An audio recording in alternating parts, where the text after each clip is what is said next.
గురువు అంటే అజ్ఞానాన్ని పోగొట్టి విద్యార్థులను భావి భారత పౌరులుగా తీర్చిదిద్దే వ్యక్తి. కానీ కొందరు ఉపాధ్యాయులు మాత్రం తమ హోదాను మర్చిపోయి విద్యార్థులతో వెట్టి చాకరీ చేస్తున్నారు.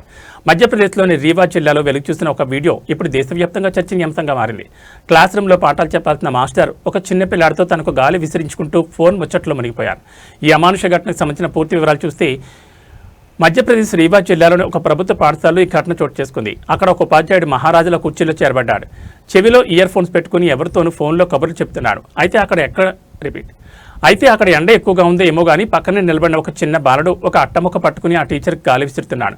పాఠాలు వినాల్సిన వయసులో చేతిలో పెన్ను పట్టాల్సిన ఆ చిన్నారి టీచర్ గారి విలాసం కోసం చెమటలు కక్కుతూ గాలి విసరడం అందరినీ కలిచివేస్తోంది. కనీసం ఆ పిల్లాడు అలసిపోతున్నాడన్న స్పృహ కూడా లేకుండా ఆ ఉపాధ్యాయుడు ఫోన్లో మునిగిపోవడం గమనార్హం. ఈ వీడియో సోషల్ మీడియాలో వైరల్ కావడంతో నెటిజన్లు తీవ్రస్థాయిలో మండిపడుతున్నారు. వీరా మన బిడ్డలకు చదువు చెప్పేది అంటూ ప్రశ్నల వర్షం కురిపిస్తున్నారు. ఆ ఉపాధ్యాయుడిపై కఠిన చర్యలు తీసుకోవాలని, వెంటనే సస్పెండ్ చేయాలని విద్యాశాఖ అధికారులను డిమాండ్ చేస్తున్నారు. ప్రభుత్వ పాఠశాలలో పర్యవేక్షణ లోపించడం వల్లే ఇలాంటి ఘటనలు పునరావృతమవుతున్నాయని విమర్శలు వెలువెత్తున్నాయి. విద్యార్థులను సేవకులుగా చూసే ఇలాంటి మనస్తత్వం ఉన్నవారు ఉపాధ్యాయ వృత్తికే మచ్చని నెటిజన్లు అభిప్రాయపడుతున్నారు. పిల్లల భవిష్యత్తును తీర్చిదిద్దాల్సిన చేతులే వారిని వెట్టి చాకరికి వాడుకోవడం సిగ్గుచేటు. ఈ ఘటనపై అధికారులు విచారణ జరిపి సదరు ఉపాధ్యాయుడిపై ఎలాంటి చర్యలు తీసుకుంటారో వేచి చూడాలి.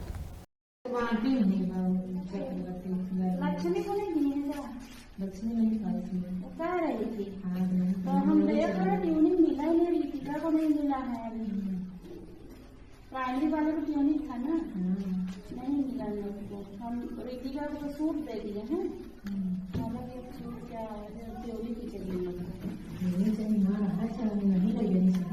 चक्रवर्ती किसको दे दी?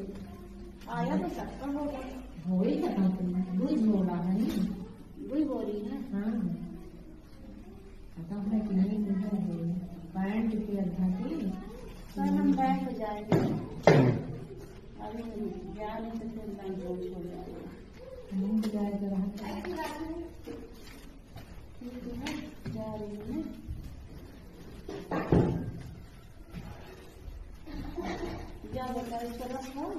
वही अपन निकाल ले सकते हैं।